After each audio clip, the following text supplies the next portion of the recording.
दोस्तों RRB PO and clerk exam में general awareness का सेक्शन एक ऐसा सेक्शन है जो या तो आपको एग्ज़ाम में टॉप करा सकता है या फिर आपको सिलेक्शन की रेस से ही बाहर कर सकता है।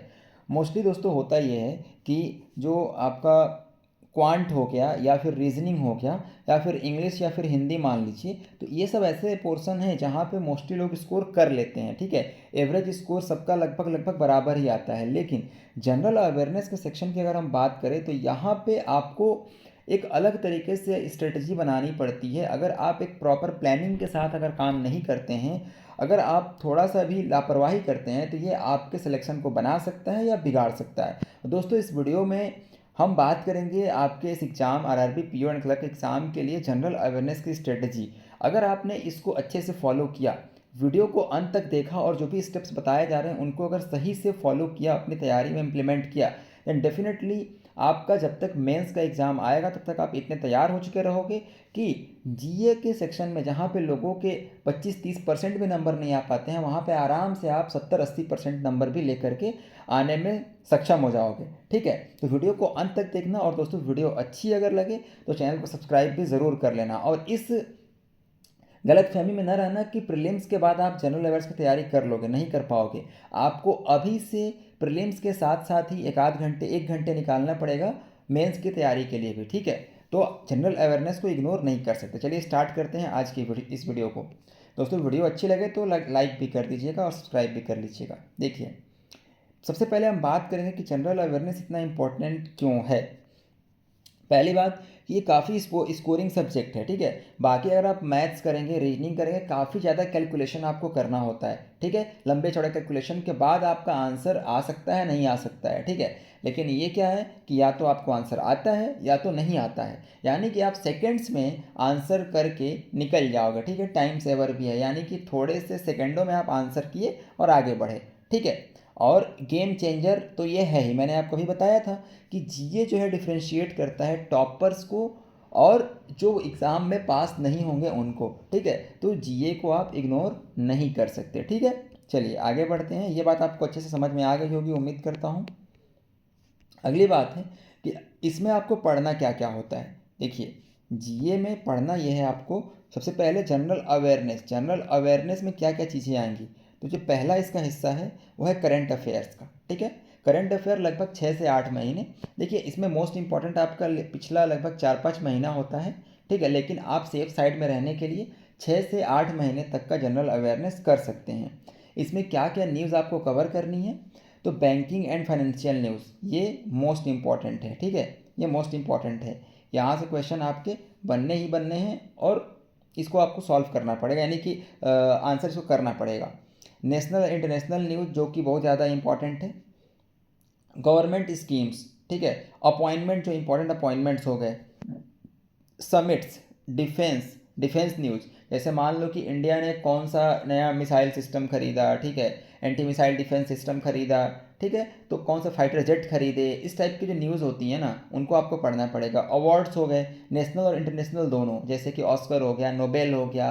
इंडिया में जो अवार्ड्स होते हैं, नेशनल अवार्ड्स होते हैं। ठीक है, फिल्म्स को जो अवार्ड मिलती है वो सब आपको देखना पड़ेगा। ठीक है, स्पोर्ट्स जैसे कि सिर्फ क्रिकेट नहीं, हॉकी हो गया, वॉलीबॉल हो गया, बास्केटबॉल हो गया, चेस हो गया, खो खो हो गया, ये सब छोटे छोटे जो गेम्स होते हैं वहाँ से क्वेश्चन बनते हैं। बड़े बड़े गेम से क्वेश्चन नहीं बनते हैं। ठीक है, जो एकदम पॉपुलर है वहाँ से क्वेश्चन ना पूछ के आपको खो खो से क्वेश्चन पूछ देगा, आप नहीं आंसर कर पाओगे। तो आपको पढ़ना है। रैंकिंग एंड रिपोर्ट्स, रैंकिंग में क्या क्या देखना है, तो रैंकिंग में कौन सा देश पहले पे आया, दूसरे पे आया, तीसरे पे आया। पहला ज़्यादा इंपॉर्टेंट है। उसके बाद इंडिया का स्थान क्या रहा उसमें। ठीक है, लास्ट ईयर इंडिया का स्थान क्या था और उस रैंकिंग को या फिर रिपोर्ट को किसने पब्लिश किया है। ठीक है, ये चीज़ें आपको देखनी होती है, और जिस संस्था ने पब्लिश किया है उसका हेडक्वार्टर कहाँ पे है। तो जब आप रैंकिंग पढ़ोगे, रिपोर्ट्स पढ़ोगे, तो आपको इतनी चीज़ें देखनी है। ठीक है, चलिए अब बढ़ते हैं बैंकिंग अवेयरनेस की तरफ।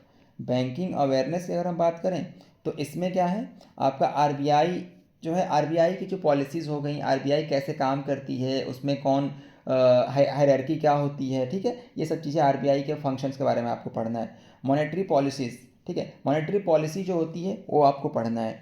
बैंकिंग टर्म्स कुछ जो इंपॉर्टेंट हो गया, एनपीए हो गया, रेपो रेट हो गया, एसएलआर हो गया। ठीक है, तो ये सब जो चीज़ें होती हैं इसको आपको पढ़ना होगा, ठीक है। बैंकिंग टर्म्स काफ़ी इंपॉर्टेंट है, डायरेक्ट क्वेश्चन आपके एग्जाम में देखने को मिलते हैं, ठीक।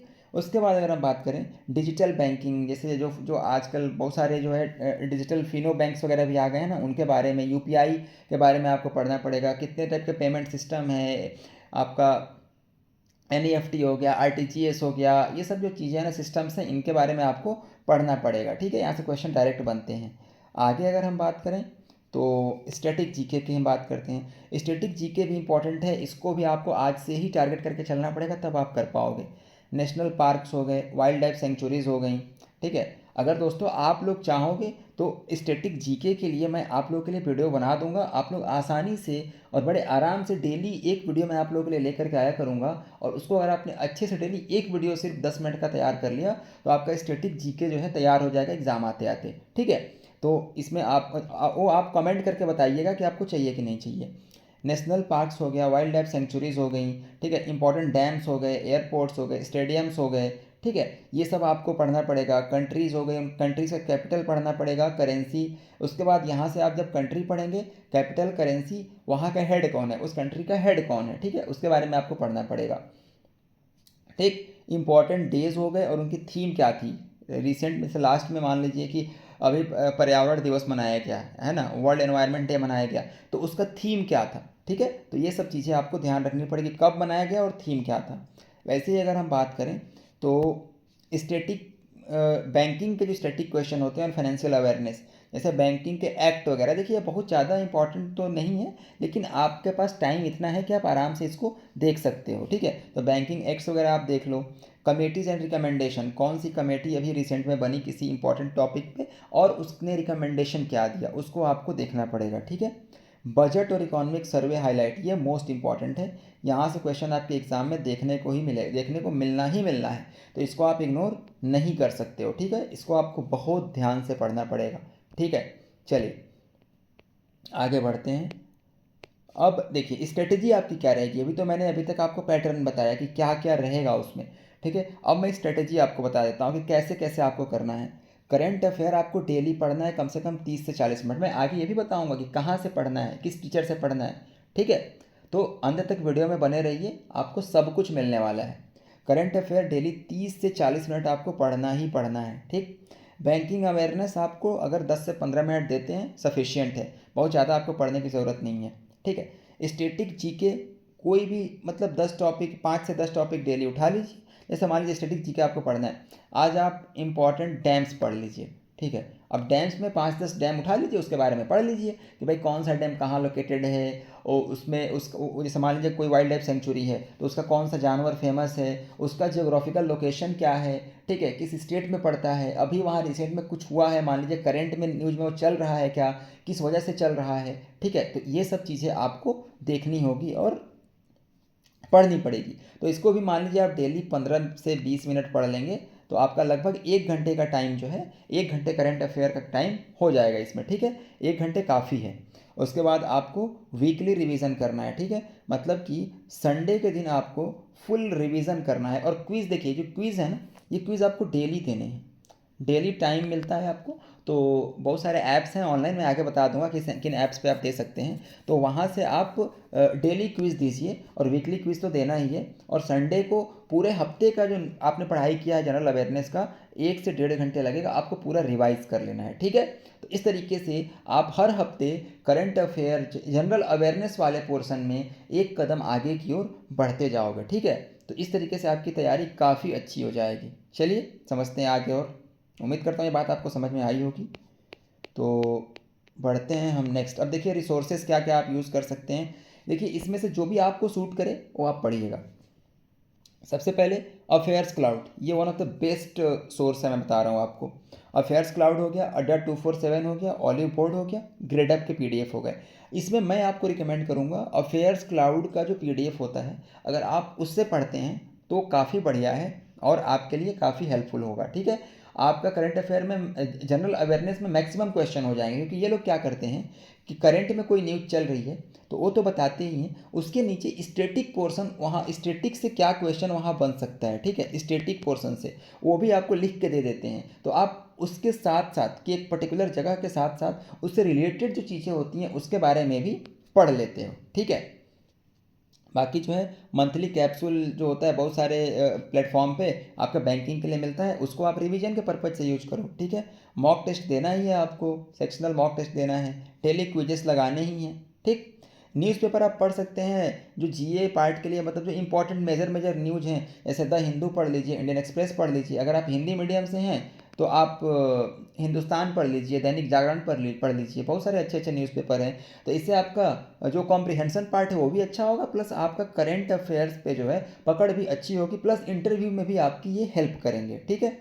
उसके बाद अगर जो गवर्नमेंट स्कीम्स हैं, गवर्नमेंट डाटा है, उसके लिए आप योजना या फिर कुरुक्षेत्र का पीडीएफ डाउनलोड कर लीजिए, वहाँ से आप पढ़ सकते हैं, ठीक है। तो ये आपको वैसे अफेयर्स क्लाउड के पीडीएफ में आपको सब मिल जाएगा, लेकिन अगर आपकी इच्छा पूरी नहीं हो पा रही है, आप सोचते हैं कि थोड़ा सा और डिटेल में पढ़ना है, सेटिस्फाइड नहीं है, तो आप यहाँ से पढ़ सकते हैं, ठीक है। नहीं तो आप इसको इग्नोर भी कर सकते हैं, ठीक। चलिए और आगे बढ़ते हैं। अब टीचर्स की अगर बात करें तो बेस्ट टीचर भी मैं आपको बता देता हूँ। Best teacher Anil Agarwal sir, ठीक है, हिंदी इंग्लिश दोनों में बताते हैं। बैंकिंग अवेयरनेस एंड इकोनॉमी, ये काफ़ी बढ़िया बताते हैं, इनसे बेस्ट कोई नहीं बता सकता, ठीक है, इनसे अच्छा कोई नहीं बता सकता। आगे आशीष गौतम सर, ये भी करंट अफेयर काफ़ी बढ़िया बताते हैं, ठीक है, इनसे भी आप पढ़ सकते हैं। प्रिया मैम है, ये अफेयर्स क्लाउड की हैं, आप इनको भी इनको भी देख सकते हैं। बाकी इनका जो है आप इनको भी देख सकते हैं, जिन जो आपको अच्छा लगे। यहाँ पे मैंने अभिजीत सर का भी नाम लिखा है, गोपाल वर्मा सर हैं, तो इन ये सारे टीचर्स का नाम मैंने बता दिया है। लेकिन देखिए अगर मुझसे बोला जाए तो अनिल अग्रवाल सर और आशीष गौतम सर, इन दोनों को आप फॉलो कर लेंगे, आपका काम हो जाएगा, ठीक है। चलिए आगे बढ़ते हैं। अब आपका फाइनल मोटिवेशन यही है दोस्तों, उम्मीद करता हूँ स्ट्रेटजी आपको समझ में आई होगी, स्ट्रेटजी आपको समझ में आ गई होगी। देखिए GK is not rocket science, with consistency 1 से 1.5 hour daily you can master GA in not 6 month. ये 6 मंथ नहीं होगा यहाँ पे, इसको आप कर लीजिए 2 मंथ, ठीक है। 2 मंथ अगर आप बढ़िया से डेडिकेट करते हो इसके लिए, तो 2 महीने में आप काफ़ी अच्छा जीके में स्कोर करने लगोगे, ठीक है, जीके नहीं जीए में, ठीक है। तो यही सब बात है, consistency is the real key. Daily practice plus revision is equal to success in RRB PO oblique clerk exam, ठीक है। क्योंकि जीए अगर आपका अच्छा है तो ही आप पूरे ओवरऑल एग्ज़ाम को क्रैक कर पाओगे दोस्तों, ठीक है। तो ये रही बात आपके RRB PO and clerk exam के जनरल अवेयरनेस सेक्शन के लिए पूरी की पूरी स्ट्रेटजी। दोस्तों अगर इस वीडियो में कहीं पे भी आपको डाउट रहा हो तो आप कमेंट करके मुझसे पूछिए। और दोस्तों अगर वीडियो अच्छी लगी है तो लाइक कर दीजिए, जो आपके डाउट्स है कमेंट करिए, और चैनल को सब्सक्राइब कर लेंगे तो हमें अच्छा लगता है। मिलेंगे और अगले वीडियो में और किसी अच्छे टॉपिक के साथ, तब तक पढ़ते रहिए, आगे बढ़ते रहिए। जय हिंद।